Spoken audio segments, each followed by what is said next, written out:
Canada is being called out for not meeting NATO's defense spending targets. U.S. House Speaker Mike Johnson says it's shameful for Canada not to meet the goal of 2% of GDP.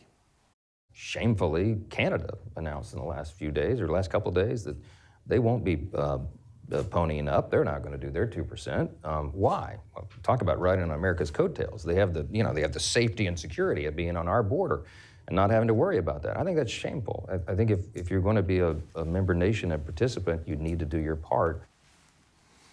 Senate Minority Leader Mitch McConnell posted this after his meeting with Justin Trudeau yesterday. It's time for our northern ally to invest seriously in the hard power required to help preserve prosperity and security across Canada. Defense Minister Bill Blair says across NATO, says Canada is not a free rider and laid out Canada's spending plan today. It's not just a matter of how much you spend, but it's a matter of spending it well. I've got a very clear path. I know exactly what I need to invest in. I've got to replace my destroyers, my naval ships. I've got to replace our submarines. I've signed contracts for almost 200 new aircraft for my Air Force just in the past year and a half. But I've got to make sure that we can actually deliver on those commitments. Okay, Bill Blair also announced this afternoon that Canada is starting the process to buy 12 submarines with under-ice capability as part of the Northern Defence Plan, and there's more coming tomorrow. We have breaking news as multiple high-level government sources confirm that Canada, at the NATO summit tomorrow, will roll out and announce a timeline, a plan to reach the 2% spending target it has been criticized for not meeting. We're going to talk about that with the Power Panel. Tim Powers is a former strategist for Conservative parties. Brad Levine is a former communications director for the NDP. And here with me in Ottawa is Stevie O'Brien, a former chief of staff to Liberal cabinet ministers. So Stevie, let's start with that, the breaking news. You were in procurement. They say they're going to roll out a plan to get to 2%. We don't know the timeline. We don't know the specifics. What do you make of the fact that they went to NATO, took it on the chin for a couple of days, and on day 3 they're going to respond with some sort of a commitment? I think that it's consistent with what they've been telling us and what we haven't really been listening to, that they have a plan. We're going to get there. We're working on it. We are going to be strategic with our spend. We're not just going to throw it out there. I've worked for both, as chief of staff to both Minister Blair and Minister Anand. They are thoughtful, steady hands. They were going to take a look at this and come up with a plan. And I think I kind of like that they let the story go knowing that they're going to go in this way. More announcements to come, more spending to come, but I like that it's going to be thoughtful and in the right direction. Tim, thoughtful and in the right direction, or pressured late? I mean, how do you view it? Because they have been signaling, as Stevie says, that we got to make decisions on submarines, and they started that process today. But, after a rough couple of days, they say they're going to do it. Well, I don't dispute Stevie in terms of agreeing that Bill Blair and Anita Anand are thoughtful people, but the Prime Minister runs the overall government. This hadn't really been a priority of his over the last 8 or 9 years that he's been in power. So let's see what comes with the plan, David. It sounds like a step in the right direction, but even when the Liberals said they were going to hit 1.76 of GDP, the parliamentary budget officer recently said, well, no, not quite. Now, I know there's some controversy around his math as well, too. I would say on the submarines, you and I and Brad are certainly old enough to remember when Art Eggleton, then Liberal Defence Minister, tried to buy 4 submarines from Britain. They didn't work. They weren't great buys.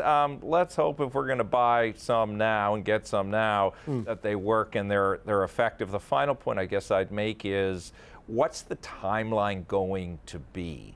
I mean, it's hard to believe any government projection that's beyond 2 to 3 years, and this Prime Minister may not have a life cycle beyond that time. So all of that has to be considered when we see what they say tomorrow. Yeah, and look, Brad, the timeline is important, the credibility of the timeline important, and the math is also important. But just on the PBO, the government's projection plan uses the OECD growth estimates and uses that as a denominator. Yves Giroux substituted his own forecast, but NATO doesn't use Yves Giroux's numbers, right? The Netherlands is judged on the OECD. France is judged on the OECD. So Canada is judged on the OECD, at least by its NATO allies. So I just wanted to put that context out there because the headline is what it is. But what do you make of this development that we're going to see something tomorrow that leads there? Yeah, well, listen, 10 years ago in Wales, when NATO gathered and the heads of government put out their communique as to what was discussed, there was, and I think you have to look at the language carefully as what was decided. That is, within the decade, those that are currently under 2% of GDP on defense will aim to work towards hitting that target. Actually very flexible language in my opinion. It doesn't really tie, you don't have to be spending 2% before the end of 2024. You just have to aim to work to make that target. Why the Liberals took 2 days of bloody noses, we have our allies not very happy with us, because just a few short months ago, and it was quite a comprehensive package, the new defense strategy, Canada's North, Strong and Free, got to 1.76.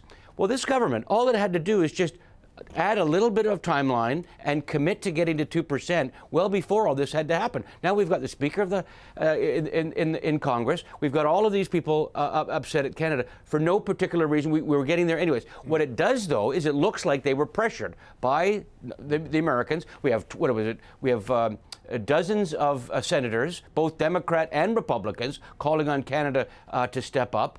You played the clip from the Speaker just now.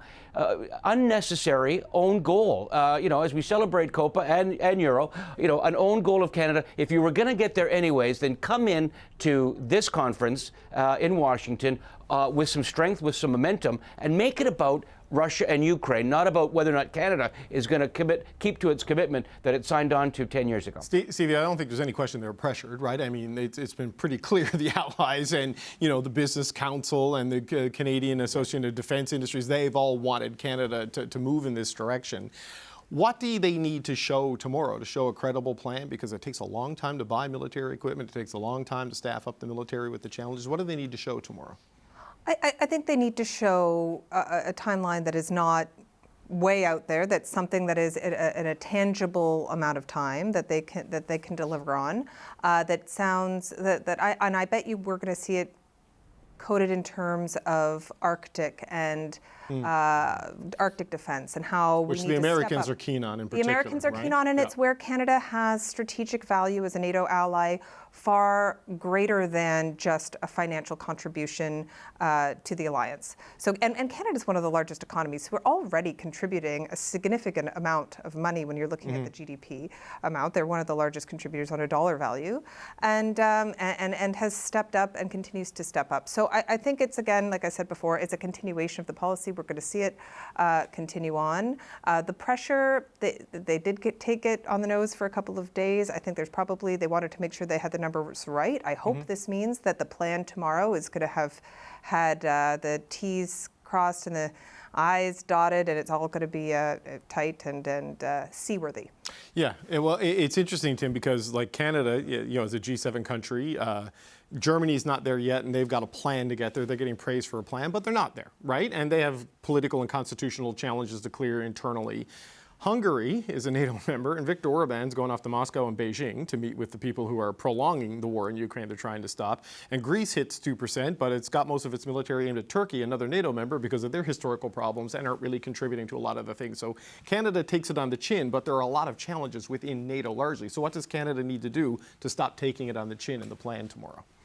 Have a plan that is real and that's achievable. Just on the points you made, though, David. I mean, there are 23 out of 32 NATO nations that have met the 2%, and some of them are legitimately making the 2%. Absolutely. The other thing Canada needs to do too is accelerate what it can do now. I mean, we hear news stories of not having enough ammunition, not having enough working equipment. We have troops in places where they need that now. I think doing that and having the ability to deploy, because we lived for a long time while not hitting the 2% by being valuable allies on deployments. And I think if we can up our ability to deploy, which also gets to recruiting, which you flagged earlier with Catherine, that may help mute the conversation if the 2% is, another 20 years out. It's interesting though, Brad, like we get the firing of the starting pistol for the formal process to begin the process of buying the subs today.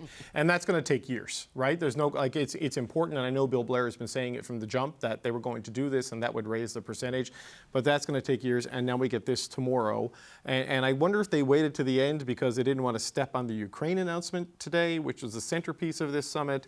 And also, I don't know, with everything going on with Biden. I mean, what do you make of this from a comms move to wait sort of till the end of it? Well, I think it was a mistake. They could have done this when they launched their defense strategy just a couple of months ago, and then we would be a non-issue, and we wouldn't get in the way of Zelensky's presence in Washington today. We all knew that this was going to happen. Or nobody's going to interfere in the domestic dispute. The key here is I don't know if the details matter all that much to the rest of NATO. But here's maybe an American domestic political tie-in, and that is Trump's when Trump is quite bad on foreign policy. He sides with Russia. He wants to get out of NATO, and he uses NATO and those that don't come along to follow the procedures that we've all agreed to, the 2%. And he says, let's get out of it, or let's defund it, or let's go after those that don't do it. Canada is now the last country to have a plan to get to 2%.